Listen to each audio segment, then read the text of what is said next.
Muy buenas tardes, queridos amigos. Bienvenidos a Sábados de Conferencia Fusenda. Hoy con un tema del libro de los espíritus, las virtudes y los vicios. Mi nombre es Abel Brasca Ortega, soy presidente de Fusenda, Fundación Centro de Estudios Espíritas Mies de Amor. Y bueno, vamos a iniciar esta reunión con una elevación de pensamiento. Le pedimos a nuestra hermana Nancy del Socorro Gaviria Banquet desde Santa Marta, miembro de CESMAR, que por favor nos haga esta elevación de pensamiento. Buenas tardes, Nancy. Adelante. Gracias, Abel. Buenas tardes. Bueno, uniendo nuestros pensamientos con nuestros sentimientos de gratitud al Padre de amor, para darle las gracias por esta nueva tarde de conocimientos, de fraternidad, de integración, que nos permiten ir despertando cada vez más el deseo de ser felices a través de todas estas lecciones cristianas espíritas.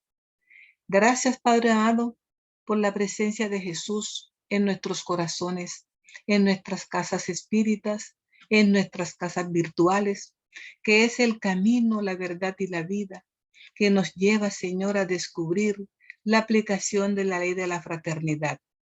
Permite, amado Maestro, que en esta tarde el hermano Abel sea envuelto en esas lianas doradas de amor para que su verbo sea fluido, para que sus conocimientos lleguen a lo más profundo de nuestros seres y los pongamos en práctica en nuestras vidas diarias. Que la luz y que la paz tuya, amado Maestro, permanezcan en este lugar, en nuestros hogares, en el mundo entero por siempre. Que así sea. Así sea. Muchas gracias, Nancy. Bien, entonces el estudio del día de hoy es decíamos, sobre el libro de los espíritus. Esta, este tema que ha titulado Kardec así, las virtudes y los vicios. Ya sabemos que el libro de los espíritus son preguntas planteadas por Kardec y respuestas realizadas por los espíritus superiores que han sido autorizados por Dios para revelar esta buena nueva, la nueva buena nueva de la doctrina espírita.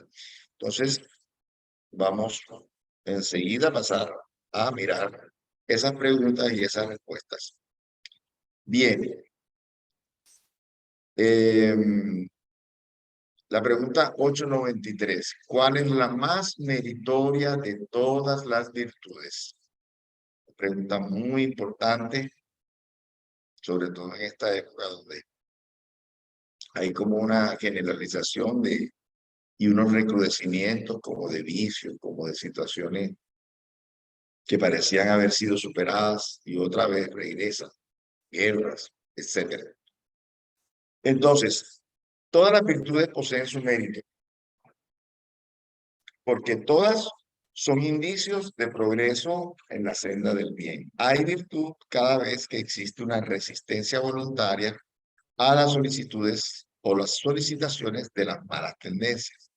Pero lo sublime de la virtud consiste en el sacrificio del interés personal por el bien del prójimo, sin abrigar segundas intenciones. La más meritoria de ellas es la que se basa en la más desinteresada caridad. Bueno, entonces, desinterés personal, más desinteresada caridad, esa es la más sublime virtud. Y siempre el querer hacer el bien al prójimo, sin las segundas intenciones. Entonces, ¿cómo está nuestra caridad? ¿Está interesada todavía? ¿Está desinteresada? Eso es lo que tenemos que evaluar nosotros, porque según la respuesta de los espíritus, esa es la mayor virtud. ¿Ok? Acordémonos de paso que la palabra virtud viene de viril, que significa fuerza, como para querer significar que para tener todas estas bonitas cualidades tenemos que ejercitar nuestra fuerza de voluntad.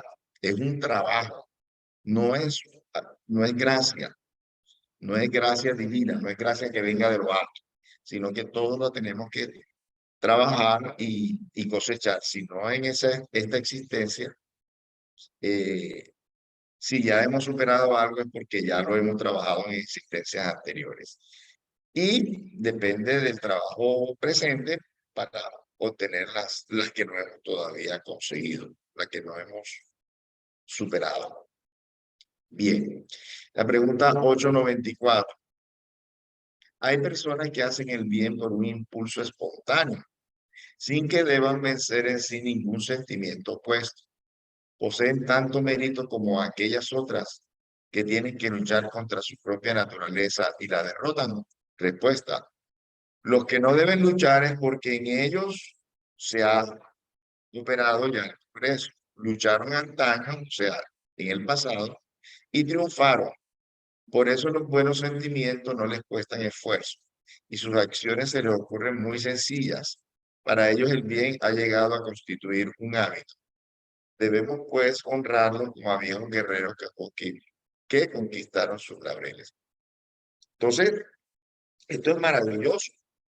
Este conocimiento es maravilloso porque nos dice que nadie fue hecho perfecto y que el que hoy tiene una cualidad es porque la consiguió en esta existencia o en existencias pasadas. Y si nosotros no la tenemos, bueno, no tenemos esa, pero tal vez tenemos otra que esa otra persona no tiene. ¿Sí? Entonces, lo que habíamos dicho, a costa de esfuerzo, también hay un dicho que dice que el hábito, la práctica hace al maestro, o sea que si nos aplicamos a ser cada día mejor en algo material o en algo moral, lo conseguiremos. Entonces, esos que hoy son virtuosos como fácilmente, porque ya lo consiguieron en el pasado. Y nosotros para hacerlo, no tenemos que trabajar en el presente. Dios siempre nos coloca a nuestro lado. Esa es la maravilla de las encarnaciones. En el mundo material estamos en contacto con espíritus de diferentes grados evolutivos. En el mundo espiritual no pasa eso. En el mundo espiritual estamos en el lugar que nos corresponde. ¿Sí? Los espíritus buenos pueden llegar a donde nosotros, momentáneamente, temporalmente, por una tarea específica, pero regresan al lugar que les corresponde. Pero en el mundo material, por muchos años, podemos estar en contacto con personas más avanzadas que nosotros, ¿sí? Y aprender de ellos y tener buenos ejemplos de ellos. Por eso es lo importante de la encarnación. Por más que se aprenda en el mundo espiritual, todos tenemos que regresar. Nadie está exento de la experiencia corporal porque ella es definitiva tanto para nosotros aprender de otros más avanzados como para que otros aprendan de nosotros y es que nosotros estamos más avanzados que ellos. Entonces, por eso es la importancia de la reencarnación. Continúa la respuesta.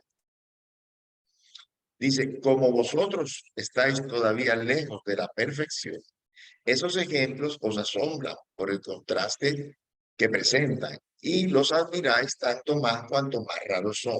Pero sabed bien que en los mundos más evolucionados que el vuestro, es regla aquello mismo que entre vosotros constituye una excepción. El sentimiento del bien es en todas partes espontáneo, porque tales mundos solo están, porque tales mundos solo están habitados por buenos espíritus, y una única intención mala sería allí una excepción monstruosa. He ahí que son dichosos los hombres en esos mundos. Lo mismo acontecerá en la tierra cuando el género humano se haya transformado y cuando comprenda y practique la caridad en su verdadera significación. Entonces, también es importante este pasaje porque cuando vemos personas que contrastan con la generalidad por lo menos de este planeta Tierra, que sobresalen, ¿sí? Como espíritus mejores, más nobles, más sabios, ¿sí? debemos pensar que ellos son excepción en nuestro planeta por el nivel evolutivo que tenemos nosotros, que tiende más bien hacia, hacia la inferioridad. Pero en otros mundos, esa excepción que es aquí, los espíritus buenos, los espíritus bondadosos, los espíritus desinteresados, allá es rey, ¿sí? Porque es una mejor estancia. Son lugares donde ya hay una generalidad de espíritus más evolucionados, ¿ok?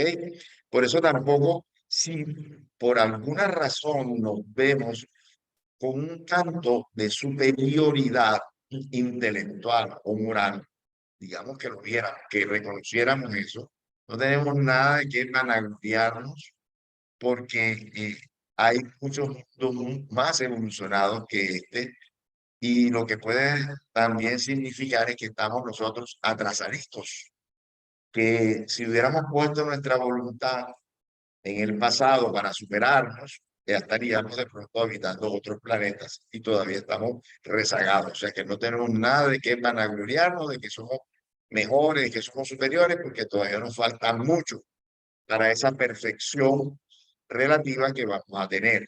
Acordémonos de las palabras de Jesús, ser perfecto como mi Padre Celestial es perfecto. O sea, vamos a tener una perfección relativa nunca igual a la del Padre, verdaderamente es perfecto. Pero bueno, Jesús en ese tiempo no podía hacer esa distinción, hoy la hacen los espíritus. Es una perfección relativa. Jamás podremos llegar a la perfección del Padre. La pregunta 895, dejando a un lado los defectos y los vicios sobre los cuales nadie podría engañarse, ¿cuál es el signo más característico de la imperfección? Ya ahorita hablamos del signo de la perfección, de la evolución, del progreso, que es el desinterés personal y la práctica del bien. Ahora de la imperfección. Bueno, lo contrario, el interés personal. Ahorita se dijo el desinterés personal y ahora para la imperfección, para la perfección. Y ahora para la imperfección, el interés personal. Lo contrario. Repito, para la perfección, el desinterés personal. Para la imperfección, el interés personal. Las cualidades morales son con frecuencia como el dorado, que se coloca sobre la superficie de un objeto de cobre que no resiste a la piedra de toque. Un hombre puede poseer cualidades reales que lo convierten a los ojos de la sociedad en una persona de bien. Pero esas cualidades, aunque sean por sí mismas un progreso, no siempre soportan ciertas pruebas y basta en ocasiones pulsar la nota del interés personal para que el fondo quede al descubierto. El verdadero desinterés es tan raro en la tierra que cuando se hace presente se le admira como algo extraño. Entonces, ahí está, ¿sí? El signo más característico de la imperfección es el interés personal, ¿sí? Entonces, que no hay que confundir muchas veces con la educación, ¿sí? Que puede aparentar que una persona no sea interesada, pero que muchas veces en el fondo o con cierta prueba, cierta circunstancia, se demuestra que la persona en realidad sí tiene un eh, interés personal. Por eso decía Jesús también que el que quiera ser mi discípulo renuncia a sí mismo y me siga. Renuncia a sí mismo, cargue su cruz y sígame. Entonces, es algo que tiene que ver para esto precisamente, para acabar con ese interés personal que muchos o que todos en gran medida tenemos al actuar. Entonces, el signo, otra vez, más importante del progreso, el desinterés y el del atraso, el interés personal, que pareciera que son conceptos que no se alían con con la vida diaria, con la vida pública, con la vida laboral, ¿verdad? Donde se promueve es el individualismo, la competencia, pero ya sabemos que en la vida moral no es así. La vida moral, que es la vida primitiva, la vida original, la vida mayor, no es así. Es lo contrario. Es el desinterés personal lo que marca el progreso. ¿Ok? Por eso Jesús nos proponía, ¿verdad? Que no se puede adorar a dos dioses, que no se puede adorar a la vez a Dios y a Mahoma, ¿sí? El rey de el Dios de la riqueza se podría generalizar el Dios, digamos, de lo material, de las cosas materiales, de los apegos materiales. Entonces, si de verdad queremos adorar a Dios, tenemos que buscar el desinterés personal. Entonces dice, continúa la respuesta, el apego a las cosas materiales es un notorio signo de inferioridad, porque cuanto más aferrado se halla el hombre a los bienes de este mundo, tanto menos comprende su destino. En cambio, por sus desintereses, prueba que contempla el porvenir desde un punto de vista más elevado. El famoso punto de vista que también nos hablan en el Evangelio según el Espiritismo, ¿verdad? ¿Qué tanto valoramos las cosas materiales versus las cosas morales, las cosas trascendentales, las cosas espirituales? ¿Sí? Si tuviéramos que escoger, ¿sí? Entre algo espiritual y algo material, ¿qué escogeríamos? Eso probaría cuán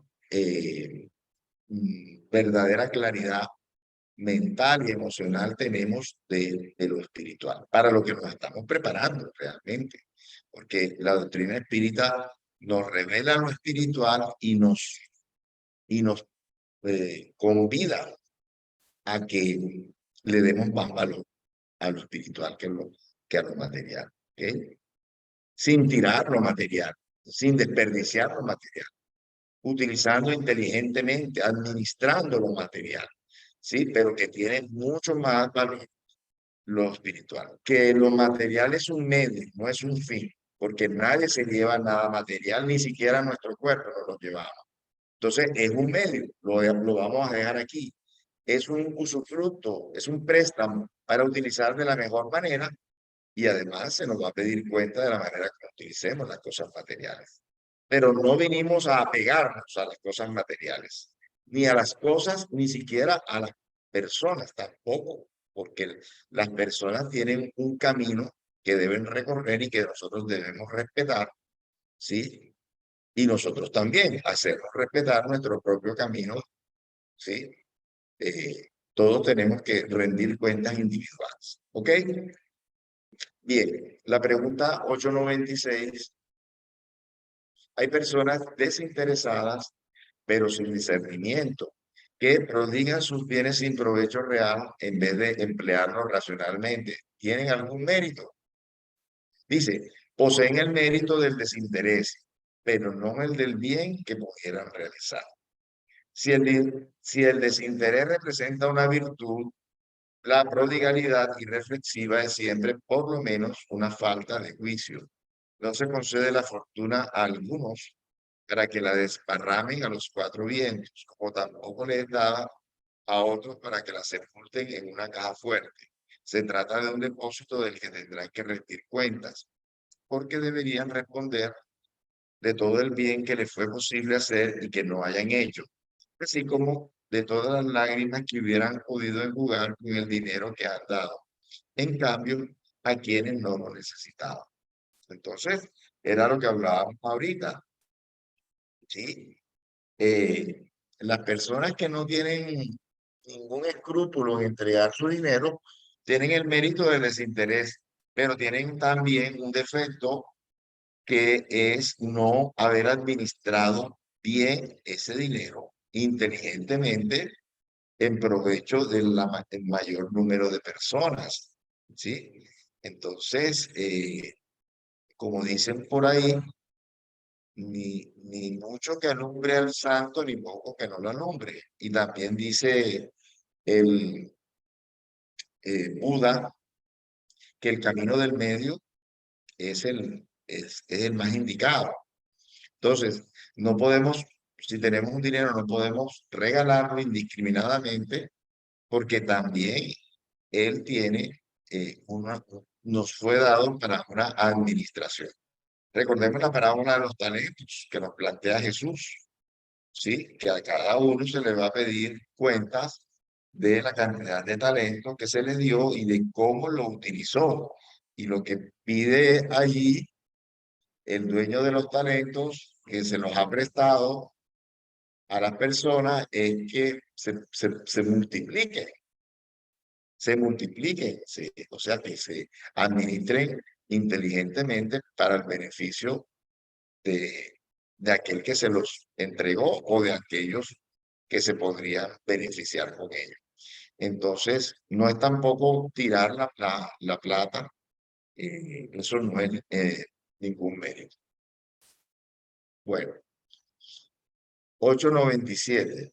El que practica el bien no con miras a obtener una recompensa en la tierra, sino con la esperanza de que se le tendrá en cuenta en la otra vida y que su posición entonces será tanto mejor, es reprensible y esa idea lo perjudica en su adelanto.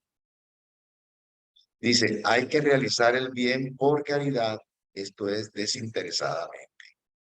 Entonces, estamos viendo que tenemos que llegar al punto de realizar el bien por el bien mismo, porque nuestro corazón, como lo vamos a ver más adelante, se caliente, vibre, ¿sí? Por hábito, sin ningún interés.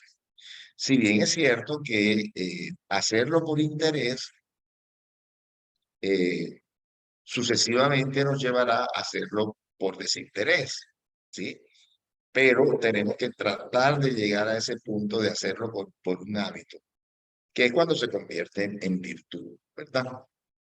Cuando casi sin pensarlo hacemos ese bien, sin segundas intenciones.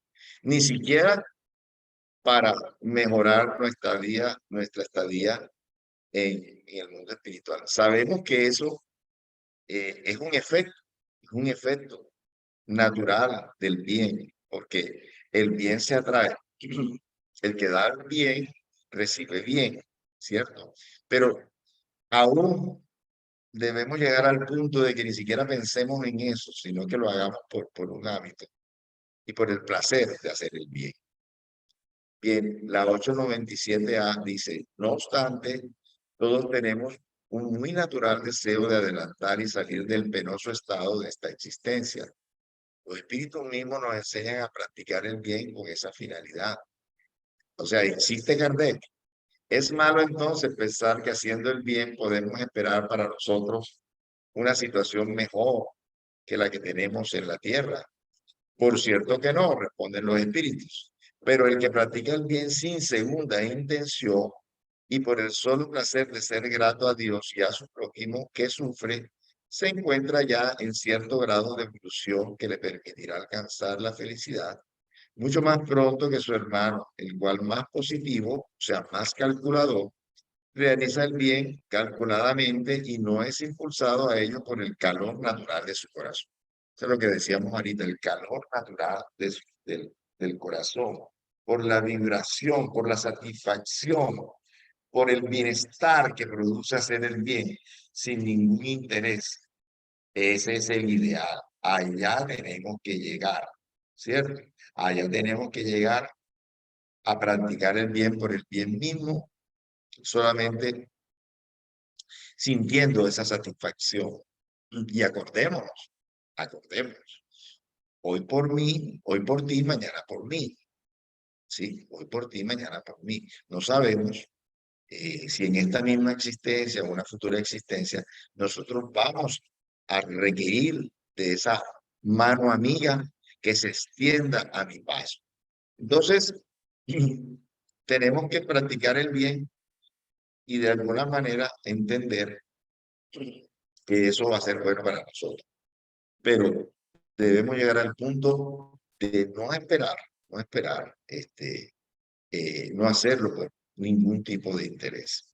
¿Es difícil? Sí, porque no estamos acostumbrados a ello, pero tenemos que empezar a pensar de esa manera y pedirle a Dios y a nuestros guías que nos ayuden, porque lo que hoy es difícil, mañana es posible, mañana será fácil si practicamos, si ensayamos, ¿sí? Que es como se da la virtud.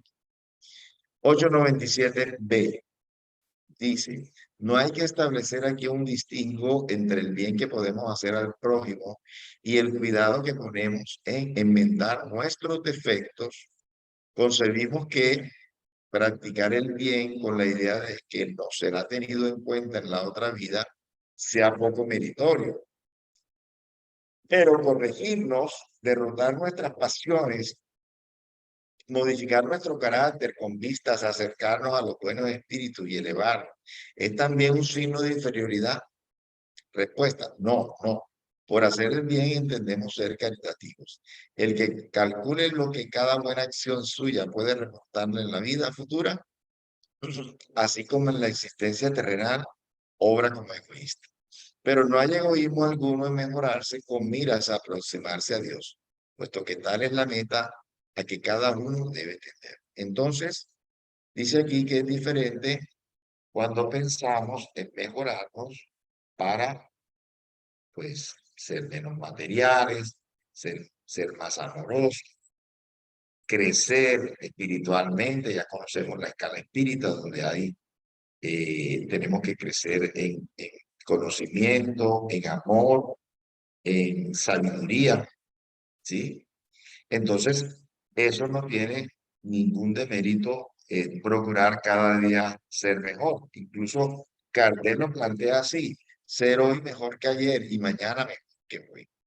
Procurar superarnos a nosotros mismos, no estar pensando en superarnos, en ser mejor que aquel o, o aquel o aquella, sino superarnos cada día a nosotros mismos. Eso es meritorio y eso, por lo tanto, deja un buen crecimiento en esta existencia. Debemos procurar salir de esta existencia mejor que como hemos llegado, con más adquisiciones, pero no materiales, morales, ¿sí? Así que esto de procurar cada día ser mejor nosotros mismos es meritorio y es bueno. 898. Ya que la vida corporal no es sino una estadía temporaria en la tierra y que el porvenir que nos aguarda debe constituir nuestra principal preocupación, es útil esforzarse por adquirir conocimientos científicos que solo se relacionan con las cosas y necesidades materiales. Respuesta, sin duda alguna. En primer lugar, ellos os ponen en situación de aliviar a vuestros hermanos. Segundo, vuestro espíritu evolucionará más rápido si han progresado ya en inteligencia. En los intervalos entre una y otra encarnación, aprenderéis en una hora lo que os llevaría años en la tierra. Mire qué interesante, por eso lo resalté. En los intervalos de entre una y otra encarnación, aprenderéis en una hora lo que llevaría años en la tierra. Ningún conocimiento es inútil. Todos coadyuvan en mayor o menor grado al adelante, porque el espíritu perfecto debe saberlo todo. Y como el progreso ha de realizarse en todos los sentidos, cuantas ideas adquieran cooperarán al desarrollo del espíritu. Entonces, todo conocimiento que se adquiera es útil, porque lo acabamos de decir. Cuando recordamos la escala espírita, lo acabamos de decir, se evoluciona en conocimiento, en moralidad y en sabiduría. Entonces, todo conocimiento que te ayude a desarrollar la inteligencia es útil para eso. ¿Ok? Recordemos que la inteligencia y la moral son como dos alas que nos hacen elevarnos sobre nosotros mismos, progresar, ¿sí? Entonces tenemos que desarrollar las dos alas. Entonces todo lo que adelantemos en cuanto a la parte intelectual nos va a servir también. Lo que no podemos es rezagarnos en la parte moral, porque se necesitan de las dos alas. Y porque sabemos también que con la sola inteligencia, sin el desarrollo moral, se puede hacer mucho mal, se puede hacer mucha destrucción. Imaginemos, cada día las armas de guerra son más mortíferas y destruyen a más personas. Eso se ha logrado con la inteligencia, pero su uso está siendo nefasto para la parte moral. Entonces, sí es útil desarrollar la inteligencia, pero no dejar atrás la parte moral. Debe ser al unísono, digamos así. 899. De dos hombres ricos, el uno ha nacido en la opulencia y no conoció jamás la necesidad. El otro debe la fortuna adquirida a su propio trabajo. Ambos la emplean exclusivamente en su satisfacción personal. ¿Cuál es más culpable? Respuesta. El que conoció el sufrimiento sabe lo que significa padecer. Conoce el dolor, ese dolor que él no alivia y del cual generalmente ya no se acuerda. ¿Sí? Entonces, eso es una paradoja que de pronto hemos tenido en nuestras vidas, hemos conocido personas que han sido muy pobres y al adquirir la riqueza, pues se olvidan de aquellas personas que como ellas tuvieron necesidad, parece que siempre hubieran nacido ricos. Entonces, lógicamente que él tendrá muchos más agravantes porque él sí conoció la necesidad. En cambio, el que nació rico, pues no tiene de esos recuerdos, por lo menos en esta existencia, y si es egoísta, pues tiene un atenuante. ¿Ok? Sin embargo, he visto varios ejemplos importantes, interesantes. El futbolista africano de Senegal, Sadio Mané, él, por ejemplo, él salió de un pueblo muy pobre y ha hecho muchísimo dinero jugando fútbol profesional en Inglaterra y ahora en Alemania. Él dice que él no se compra Rolex ni carros lujosos, sino que trata de invertir en su pueblo. Y sabemos que ya le ha dado a su pueblo, allá en Senegal, a su población, un hospital y le ha dado también un colegio. Entonces, es algo maravilloso que este futbolista pues, no se ha olvidado de sus ancestros, de su pasado y ha querido favorecer de pronto lo que él no tuvo, favorecer a su población, a los niños de su población, con hospitales y con colegios, para ayudarlos al progreso. Entonces, realmente casos hay muchos de personas que no han olvidado su pasado. Dice, el que sin darse tregua acumula bienes de fortuna y no hace bien a nadie tiene una excusa valedera en el argumento de que procede así para dejar más a sus herederos. Respuesta, es ese un compromiso con la mala conciencia. Es decir, que es más una excusa, es más una excusa eh, para no ser pródigo, para no ser, digamos, bondadoso, para no entregar al menos aquello que tiene de sobra, ¿sí? Que para nada lo va a dejar en situación eh, de escasez porque tiene mucho dinero. Entonces, el decir que se lo va a dejar a sus familiares es una excusa, realmente. Eh, Hay una parte del Evangelio muy bonita que dice que si le enseñas a, a la persona, a tu hijo, le enseñas a ser egoísta con los demás, les enseñas a ser egoísta contigo mismo. Entonces, seguramente la misma vida eh, dará en retorno a estas personas egoístas ese egoísmo de pronto de parte de su propia familia. Me parece muy interesante lo que está pasando hoy en día con muchos millonarios, particularmente es el caso de Bill Gates, que tengo entendido que va a dejar, él ya tiene una fundación y dice que solamente le va a dejar a sus hijos el 5% de su fortuna, que el otro 95% va a estar dirigido a esa fundación que él creó desde hace mucho tiempo con su esposa. Y otro caso que también escuché fue a un millonario de aquí de Colombia, el segundo hombre más rico de Colombia, David Pérez, es del Banco Digital, un banco.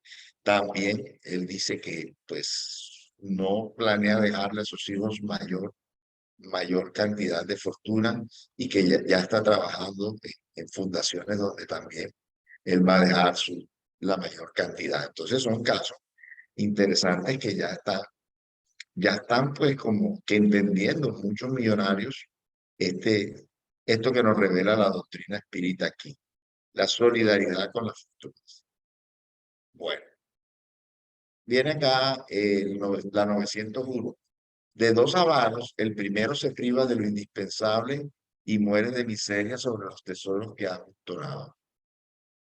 El segundo solo es tacaño para los demás y pródigo consigo mismo. Mientras retrocede ante el más leve sacrificio, cuando se trata de prestar un servicio o realizar algo útil, está en todo momento muy dispuesto a satisfacer sus gustos y pasiones. Siempre que le piden un favor, alega que anda escaso de fondos, pero si quiere satisfacer un capricho personal, tiene recursos suficientes para hacerlo. ¿Cuál de los dos es el más culpable y al cual de ellos tocará el lugar peor en el mundo de los espíritus? Respuesta: el que disfruta es más egoísta que amar. El otro ya está recibiendo parte de su castigo.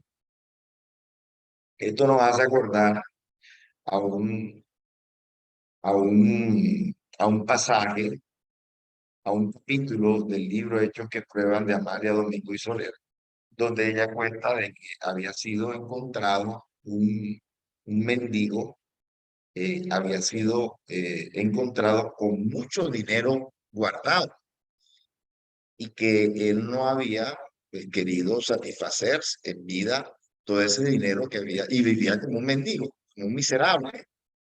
Entonces, y como siempre, a María Domingo Soler le pregunta a su guía, al padre Germán, qué había hecho ese espíritu para tener ese tipo de vida en esta existencia.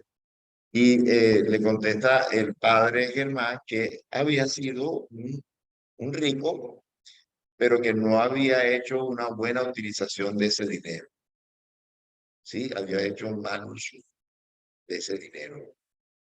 Y que el no disfrutar de ese dinero y seguir siendo mendigo era un autocastigo que él se estaba dando. Entonces, fíjense que concuerda perfectamente con esta respuesta que dicen los espíritus acá. El avaro, el verdadero avaro, que no se daba gusto, ya se está castigando él mismo, que de aquella mala utilización que había hecho de su fortuna en el pasado. En cambio, el otro es egoísta. En este caso, planteado por Kardec, es un egoísta porque no se sacrifica por los demás, pero sí se da sus buenos gustos. Ahora, la 902. Es reprensible envidiar la riqueza ajena cuando quisiéramos poseerla para realizar el bien. Ese sentimiento es loable, sin duda alguna, cuando es, pero tal deseo es en todos los casos tan desinteresado, no ocultará quizás alguna segunda intención de tipo personal. La primera persona a quien se desea hacer el bien no será tal vez a uno mismo. Entonces, yo conozco personas, incluso espíritas, que desean tener riqueza para comprar esto, para comprar aquello, y a cada rato lo están diciendo. Eh, pero, para hacer buenas acciones, pero realmente eh, esa no debería ser nuestra mira. Si hacemos o no hacemos con lo que tenemos, hacemos mucho, hacemos poco, igual se nos va a pedir cuenta por lo que tenemos, no por lo que no tenemos. Entonces, desear una fortuna para hacer el bien es como, en cierta forma, ocultar una intención de gozo personal. No se necesita, simplemente cada quien tiene lo que debe poseer, producto de su trabajo, producto de su ahorro, y debe administrarlo de la mejor manera.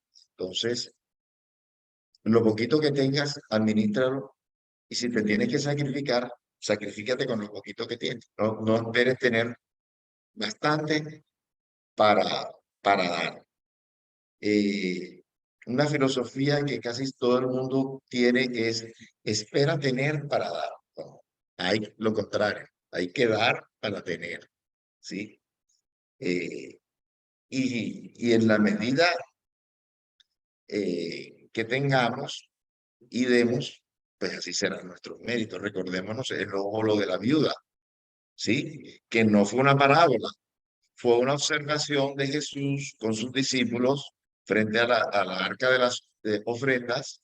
Una viuda se acercó y dio cuanto tenía. Y Jesús dijo que ella había dado más que los demás, porque eso que poquito que ella tenía, ella lo necesitaba para vivir. Entonces, el peso de lo que damos en el mundo espiritual no es absoluto, es relativo. No siempre el que más da, el que mayor cantidad da, es el que más da. El que más da es el que se sacrifica más. Entonces, no tenemos razón de estar deseando fortunas para dar más. Con lo poquito o lo mucho que tengamos, administrémoslo de la mejor manera, y si es necesario sacrificar, sacrifiquémonos y tendremos ese mérito. Bueno, la pregunta 903. La pregunta 903. ¿Somos culpables de analizar los defectos de los demás? Respuesta: si se hace con el intento de criticarlos y difundir, se es muy culpable, porque significa que estamos faltos de caridad. En cambio, si ese es nuestro propio beneficio, a fin de evitar en nosotros esos defectos, puede en ocasiones resultar útil. Pero no hay que olvidar que la indulgencia hacia los defectos ajenos es una de las virtudes incluidas en la caridad. Antes de formular un reproche a los demás con motivo de sus imperfecciones, ved si no se puede decir lo mismo de vosotros. Entonces, está claro, si nosotros analizamos los defectos ajenos para difundirlos, eso es maledicencia, ¿sí? Y si han tenido cosas en contra de nosotros, eso es una venganza. Y si lo hacemos de esa manera, es una venganza. Entonces, indudablemente el moralista tiene que analizar los defectos de los demás para procurar no hacer lo mismo, ¿ok? Pero no para divulgarnos, ¿sí? No para disminuir su valor a los ojos de los demás, porque eso es maledicencia, ¿sí? Y también muy importante lo que nos dice el espíritu, y fíjense la concordancia entre todas las respuestas eh, que se dan en el libro de los espíritus. Hay una pregunta que dice: ¿cómo debemos entender la caridad según las enseñanzas de Jesús, las enseñanzas y el ejemplo de Jesús? Y dicen, responden los espíritus: benevolencia para con todos, indulgencia con los defectos ajenos y perdón de las ofensas. O sea, que la caridad tiene tres componentes: benevolencia para con todos, indulgencia hacia los defectos ajenos, que es lo que nos recuerda aquí el espíritu que responde esta pregunta, y perdón de las ofensas. Nos está recordando acá que la indulgencia, o sea, el no ser tan críticos, ¿sí? Y divulgadores de los defectos ajenos, es una de los componentes de la caridad. Entonces, no estamos siendo caritativos cuando nos ensañamos de pronto así con los defectos ajenos. Así que, qué concordancia tan importante que tienen todas las respuestas del libro de los espíritus. Y lo que nos plantea al final es, bueno, eso que tú resaltas tanto, ese defecto que resaltas en el prójimo, ¿será que no lo tienes tú? Parece ser que es un efecto psicológico también, el efecto espejo, que vemos en los demás muchas veces lo que está en nosotros todavía, que no hemos podido corregir. Entonces, es mucho más útil eso que yo estoy viendo en los demás, procurar que en mí no esté. Y continúa la respuesta en estos textos que hemos traído hoy. No hay comentarios de Kardec, sino que son respuestas largas. Continúa la respuesta. Tratad pues de poseer las cualidades opuestas a los defectos que criticáis en los demás. Es el modo de elevaros. Si les reprocháis su avaricia, sed generosos. Si les enrostráis su orgullo, sed humildes y modestos. Si veis que son duros, sed vosotros tiernos. Si ellos obran con mezquindad, sed magnánimos en todas vuestras acciones. En suma, haced de modo que no se pueda aplicaros esta frase de Jesús: ¿y por qué miras la paja que está en el ojo de tu hermano y no echas de ver la viga que está en tu propio ojo? Entonces, que el observar los defectos ajenos nos lleven a una evaluación de nuestros propios defectos, ¿sí? Para que realmente cumplamos a cabalidad la caridad. No es malo observarla, lo que sí es malo es difundirla, divulgarla, ¿sí? O tener la secreta satisfacción de que pueden ser esas personas inferiores a nosotros y nosotros superiores a ellas. Por eso es que nos manda enseguida que después de esa observación, que es normal la observación, nos hagamos una evaluación nosotros mismos de eso que observamos en nuestro prójimo, para aplicar esa enseñanza de Jesús. Y porque miras la paja que está en el ojo de tu hermano y no echas de ver la viga en tu. ¿Es culpable el que indaga los males de la sociedad y los hace públicos? Depende del propósito que lo inspire. Si el escritor solo busca suscitar el escándalo, es un goce personal el que se procura presentando cuadros que son a menudo más bien un mal ejemplo y no bueno. El espíritu juzga, pero podrá ser castigado por esa especie de deleite que experimenta en revelar. Entonces, fíjense, los escritores pues retratan el mal social, pero ¿qué es lo que los inspira a ellos? ¿Cuál es el móvil de esas acciones? Denunciar simplemente para un goce personal, para una fama personal, o realmente quieren que haya realmente un escarmiento público, es decir, el bien común, ¿sí? Entonces, hay que ver cuál es el móvil y que por lo menos sea el móvil más benigno para la sociedad, ¿sí? Hay que mirar eso, hay que mirar qué es lo que nos está inspirando para hacer esas divulgaciones de esos errores de los demás. 904A. En tal caso, ¿cómo podemos juzgar la pureza de intenciones y la sinceridad del escritor? Eso no es siempre útil. Si escribe cosas buenas, aprovecharlas. Pero si obra mal, es una cuestión de conciencia que a él mismo le atañe.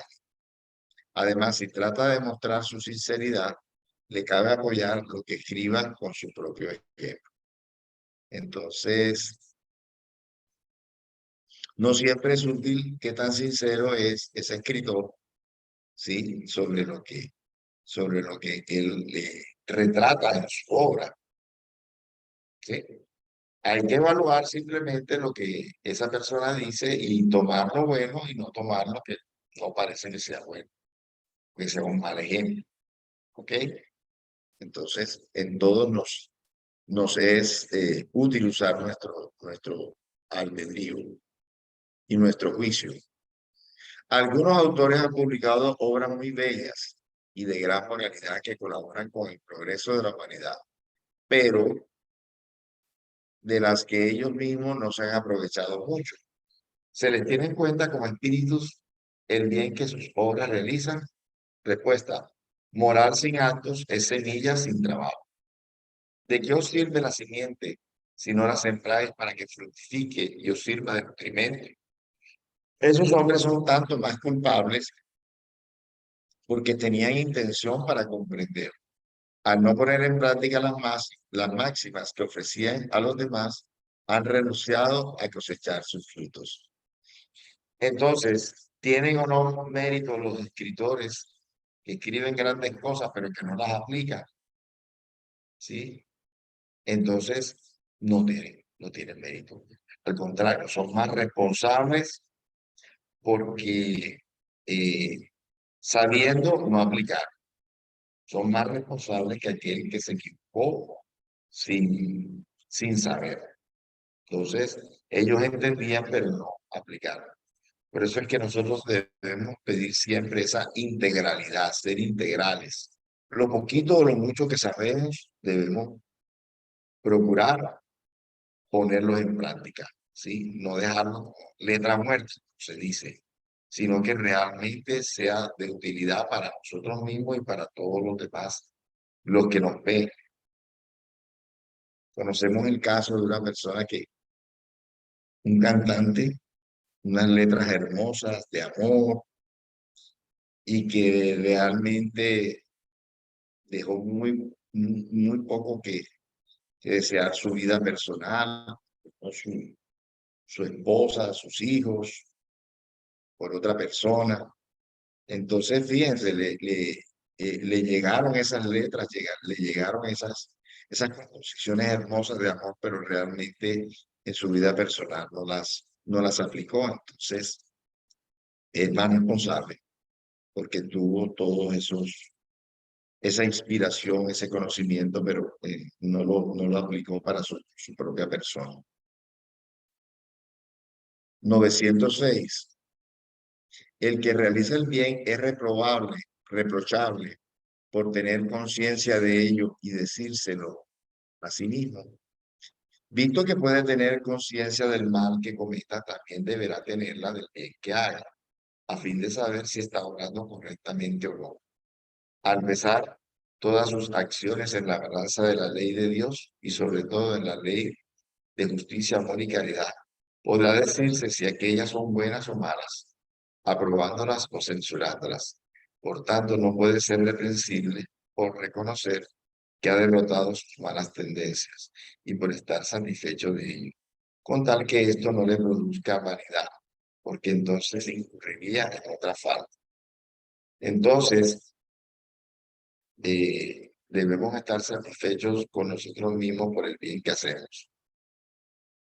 Está bien, pero lo importante es no, no entronizar, o sea, levantar un trono a ti mismo, es decir, cultivar la vanidad. Porque como lo habíamos dicho antes, al principio de esta charla, si somos buenos, medio buenos en este mundo donde la mayoría son malos o medio malos, no tenemos nada de qué envanecernos porque es un mundo atrasado. Como quien dice, mal de muchos, consuelo de tontos. ¿Sí? Sabemos por esta doctrina Hay muchos planetas elevados donde la bondad es la generalidad, ¿sí? Entonces tenemos más bien que avanzar, progresar y dejar un buen ejemplo aquí en este lugar, ¿sí? Un buen ejemplo, un buen modelo, pero lo más desinteresado posible, ¿sí?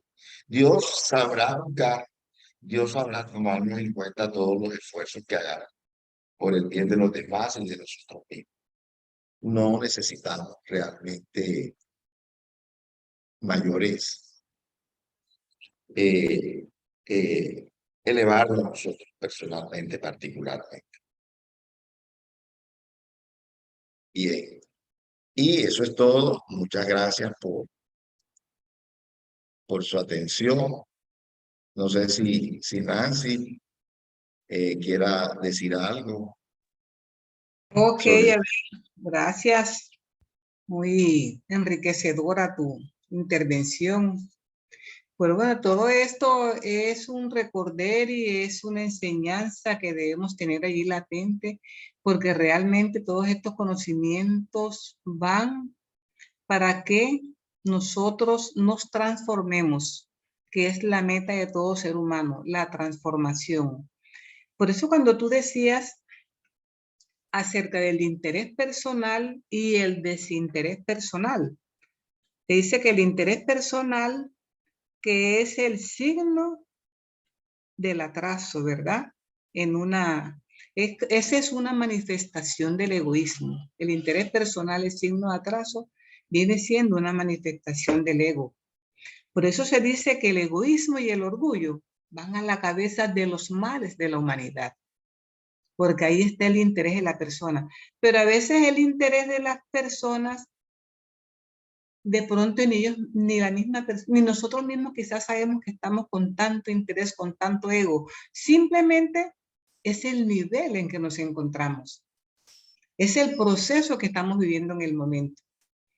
Y por eso también vemos en el mundo que eminencias intelectuales no siempre tienen un desarrollo moral óptimo. Tienen un comportamiento que uno dice, deja mucho que decir, pero ya nosotros comprendemos que es su nivel evolutivo. ¿Por qué? Porque todos venimos como que a trabajar en un aspecto de la vida. No todos venimos a trabajar en lo mismo, en el mismo crecimiento, en la moral, en el intelecto, y dependiendo del intelecto, en qué ramo, en qué área, a trabajar la espiritualidad, a trabajar las virtudes todos. Por eso también se dice que a medida que se avanza en el nivel de la evolución, se va comprendiendo más y más la necesidad de la caridad. Mientras no vamos avanzando, casi no se va comprendiendo, pero ya nosotros entendemos nuevamente, ese es el nivel en que nos encontramos. Y todas estas preguntas, por supuesto, van dirigidas a eso, a que vayamos despertando. Nos esclarece acerca de ese despertar en nosotros, y es un proceso, eso no es de súbito. Ese es un proceso, así conforme el cuerpo físico va creciendo lentamente desde el nacimiento. Asimismo es el espíritu, las cualidades se van desarrollando en nosotros paulatinamente, así como el cuerpo físico va creciendo, nos vamos haciendo ya grandecitos, grandecitos, e igualmente en la parte espiritual. E intervienen muchos aspectos que son los que Dios nos ha regalado para ese procedimiento. La razón, la inteligencia, ¿ya? Las ideas, los sentimientos, la voluntad, todo eso influye para que ese proceso nosotros vayamos agilizándonos o nos quedemos rezagados o simplemente no lo tengamos en cuenta. Todo eso influye en qué, ¿por qué? Por nuestra capacidad de entendimiento. Por eso que vemos en el mundo todavía que hoy hay seres que no creen en Dios, que no creen en Jesús, y mucho menos en los espíritus. Pero ¿cómo los señalamos? No, porque el chico Javier dice que en uno de sus libros, levanta al hermano, camina con él, hasta condúcelo a sus iglesias. El chico no dice, saca a tus hermanos de las iglesias. Ayúdala a caminar a sus iglesias. Ya, suéltalo cuando ya él pueda caminar solo. Es la ayuda, es la caridad, la benevolencia que debe estar en nosotros. Entonces, a ver, muchas gracias.